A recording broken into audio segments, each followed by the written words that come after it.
everyone, and welcome to David Goodman's Reality and Truth Show. My name is Vanita Lambert. I am the host of the show, and I have the honor of carrying on the legacy of David Goodman. He set up this platform for the community so that we can have information and resources, and I just really enjoy doing that. And with me today, I have my monthly co-host, Sunji Phillips, PhD. She's a doctor. I love that. That's so phenomenal. To be a doctor, you have to go to school for like a lot of years. That's why I'm not there yet. But anyway, she's an organizational psychologist, and she's a national organizational psychologist. She has, her company is nationwide. She goes from state to state, which is a wonderful thing, just like YouTube. So if you're watching YouTube, you can call her up in any state. And she also has a webinar under Bryson Associates. It's a bilingual webinar. It's English on Mondays and Spanish on Wednesdays. Yes. So she's giving out free information on how to train your children or train yourself, just free information. So please tune into some of that information and give it a look. Give it a try. You got nothing to lose. You know, without the information, you can't take advantage of any of the benefits. So, Dr. Sunji, thank you so much for coming on the show today. Thank you for having me. I enjoy my monthly visits with you, Miss Lambert. Thank you. This is good stuff here. It really is. I enjoy the fact that you come on every month and that you're sharing with our community very important information. Yeah, you know, there's a stigma against like psychologists and psychiatry and all that. And this puts everything into perspective and how to do it in an organizational way. Right. So thank you. And I want to say that these days we find more and more communities are adapting to mental health and mental health needs. So that is such a plus, because there was a great stigma against mental health needs and crises, and you know, for so long, especially in the Black community. So, and that's because of you, or people like you, and getting the information online and not being able to pick up the phone and dial 855-778-1262. It gives you a little start. So, okay, to your credit. Thank you so much. Thank you. So today we're going to talk a little bit about, so one of the things that we do is we do training, and more training. We train parents in the home to work with their children. We train parents and we train employees and organizations to be effective. And so I saw on LinkedIn this morning, they had and I don't know what you would call it, just, you know, something that came through that kind of talked about how can you onboard new employees effectively. And I said, this is right up my alley. This is exactly what we do every single day. So I want to first say thank you to my clinical team. I work with a bunch of amazing people, the clinicians, social workers, their backgrounds, social workers, psychologists, nurses, nurse practitioners. You know, like it's an incredible team, and then I'm the researcher, and then I am really pulling them into doing more research. So, you know, it's a great team. And so one of the things that we do is organizations hire us to come in. In some cases, we become their training department. They outsource us for a training department. And in other cases, we come in and we conduct trainings with their staff. And it's regulatory training, and in some cases, it's the additional trainings that work towards quality improvement. The other thing that we've been doing a lot more of is monitoring accreditation. So, you know, right now we're assisting to monitor agencies that have CARF accreditation, CQL accreditation, JCO accreditation. And so we are the back end where we're pulling the data and the information to make sure that everything is being done as it's supposed to be doing, and issuing out a plan of corrective actions so that they can resolve any issues or concerns. So when the time comes for their accreditation renewal, they are not running around. No one is. They know that they are in tune. You know, we issue reports each quarter to where they are and progress made and things like that. So That's one of the great things about what we do. We're helping organizations. At the end of the day, we're helping organizations, we're helping parents, we're helping communities. And at the end of the day, you feel like you have done a good and a great work for someone. So that's a little bit more about what we do. That sounds good. That sounds like all the things we don't want to do. They do it for us, and then they just tell us what we need to do. Oh yeah, that and other piece. That's pretty much it. Yeah, that other piece that organizations really don't like to do is that policy development. So yeah, we have put in some hours doing policy development, which kind of comes along the line with the certification. So, when your accreditor comes in and they say, okay, they send in those standards, which are, I don't know, in some cases 300 pages, 400 pages. My team gets together and we go through each section and we match up the policies with them. If the policies don't exist, we create policies. And, and then we have the executive team reviews it and approves it to make sure that it is in line with their work. And so, yeah, when we come in and we're doing a new accreditation, it's a little bit tedious, it's a lot of work, but I know as once being an agency provider, I would have loved to have had an agency like myself out there that I could have just met with once a week or at the end of the month, and they're producing that. Because as an agency provider, it was my responsibility to do all that, and it's a lot of work. Like I said, they do what we don't want to do. At the risk of redundancy, I'll say it again. Yes. Oh, yes, absolutely. And that's a wonderful thing, you know? And that's why, there's professionals for every single category, Absolutely, Okay. absolutely. So today we're going to talk a little bit about what I saw that came across my newsfeed from LinkedIn. And it is about onboarding new employees effectively to ensure a smooth transition. So when I saw this, I said, okay, this is totally Bryson Associates. So in following through with how would an agency do this? The first thing that you have to do is assess their needs and the expectations. So I want to take a step back and go back to the interview process. When you are interviewing candidates, you're looking for a candidate that will be able to manage all of the core competencies that are required, but you also want to look for someone who has the emotional intelligence to carry the course through. And we've spoke about emotional intelligence here. So you definitely want to make sure that not only is the person able to successfully do all the job tasks, but you also want to make sure that they are going to be successful in working as a team, building a team. They have a certain level of self-awareness as to how they're speaking to others and what they're bringing to the table, and that they are, especially if they're in leadership, you need somebody that is a motivating factor for the rest of your staff. So agencies now are utilizing emotional intelligence tests during interview process, or just adding in certain questions. One of the great things that you can do is add in open-ended questions. One of the things that I like to do when I'm assisting an agency with their hiring practice is to go through the resume and ask the questions of, tell me about your last experience. Tell me about this. Why did you leave? Or what was your best day there? What was your worst day there? And just allow that openness of questions, because through that, they're going to begin to talk and they're going to tell you a little bit about who they are. And that's going to give you like a little bit of an eyes view of their level of emotional intelligence. And then as they're speaking, just key into some factors. Like if someone is telling you about how terrible their last agency was, you really don't want to hire them.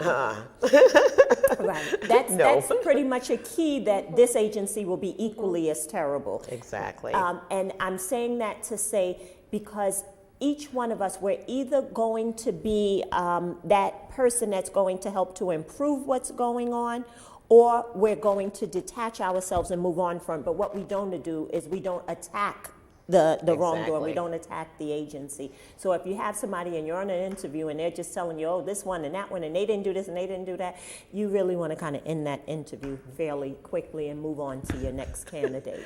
Stay away from all the negativity. One thing that I've noticed a lot of companies are doing, and only because it happened to my son, sorry for the interruption, but when it comes to interviewing, my son, everything is done online now.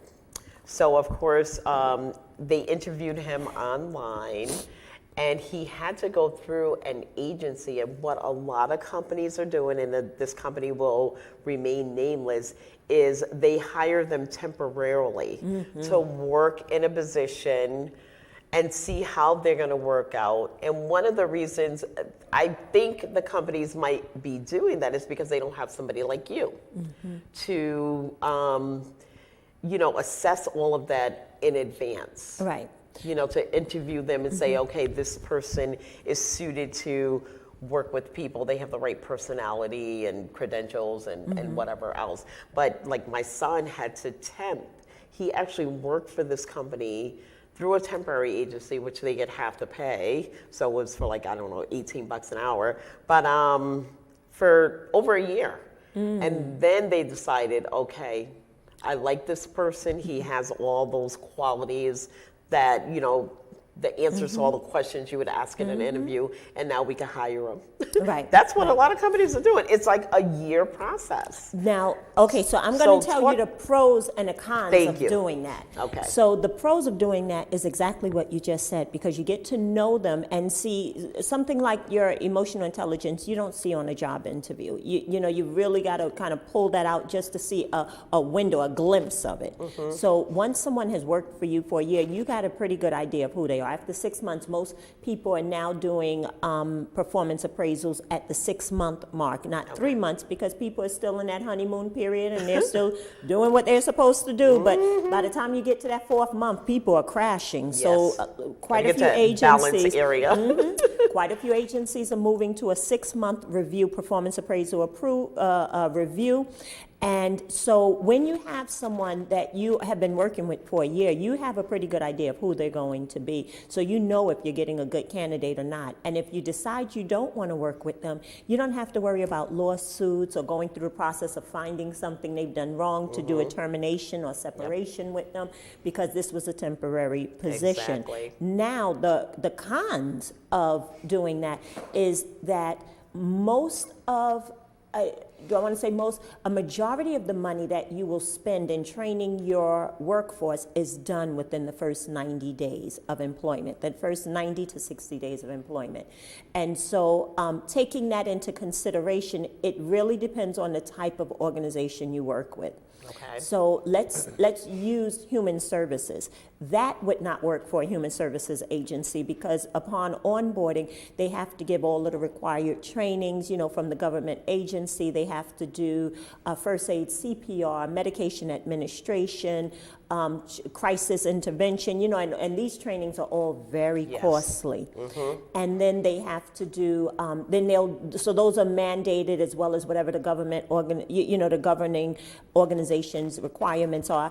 And so now you've got that person in place for 90 days, and you have spent however much money on training them, and it's the position of, okay, finally we've got someone here, and then now they're working with a population, and in many cases it's an underserved population, whether or not it's veterans or foster care, developmental disabilities, whatever it may be. They're working with this underserved population, and now I'm getting to know you, and I'm engaging with you, and I'm bringing something to the table, or maybe I'm not, and then we decide, you know what, she's only here for a little while, let's go with someone else. Well, this affects the lives of the people in those type of organizations, seeing this turnstile of people coming in and going out, especially when they're working in a residential setting. So, I can see that. Yeah, keeping in mind, if you're bringing someone into a foster care agency and they're working in a group home with the young ladies, or with persons with developmental disabilities, it can sometimes be debilitating, because you're in a crucial part of my life now. You're now privy to personal information about me. You get to know my likes, my dislikes. You assist me in showering, and this is very. You don't want to turn. You don't want to do that. I could totally see that. My example was strictly administrative. Corporate, yeah. Yes, corporate administrative. So thank you for that. Yeah. Okay. Okay. So I kind of jumped back, but let me come back to where I was at. I messed her up. It's my fault. Oh, no, that was me. Okay, assessing their needs and expectations. So when you're bringing in employees, you need to kind of figure out where your employees are, because everyone is not treated equally, unfortunately. Some people learn, well, no, everyone learn at their own pace or at different paces. So it doesn't mean that the old expression, you throw the baby out with the bathwater. I don't know if I heard that one Oh, yet, yes, but okay. yes. Don't throw the baby out with the bathwater. If something is going wrong, then you fix what's going wrong and you move on. Okay. So, That's a new one.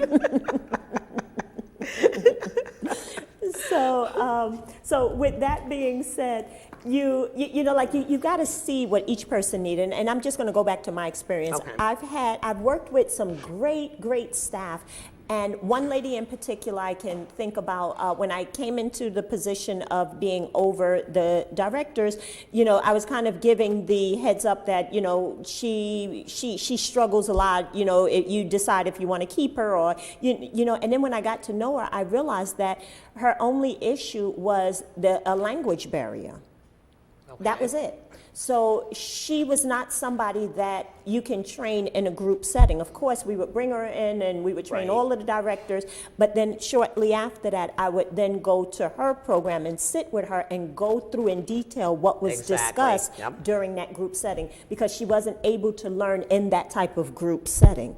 And that's fine, because believe it or not, she was one of the most amazing directors that I ever worked with, because once she had it, she had it.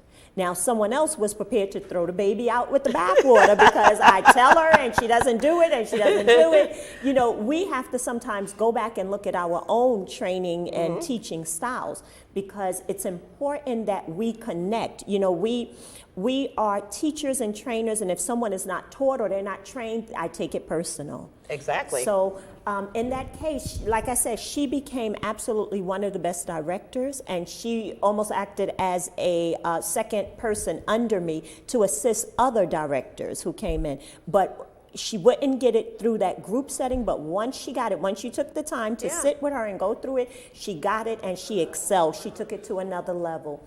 So, so sometimes you just got to customize the training. That's all. That's it. You can't look at the barriers and make them become. Sorry. That's okay. I just realized it was sitting in. Yeah, you can't look at the barriers, but we've got to see how we can break through the barriers to value the employee. So when we're onboarding people, we have to take these things into consideration. What is her teaching style? What is his understanding level? And if they don't learn at the same level or capacity as everyone else, okay, that's fine, but how can I reach them, and what style can I use to reach them so that they can be successful in their roles? And this is a level of assessment that you as the leader must do.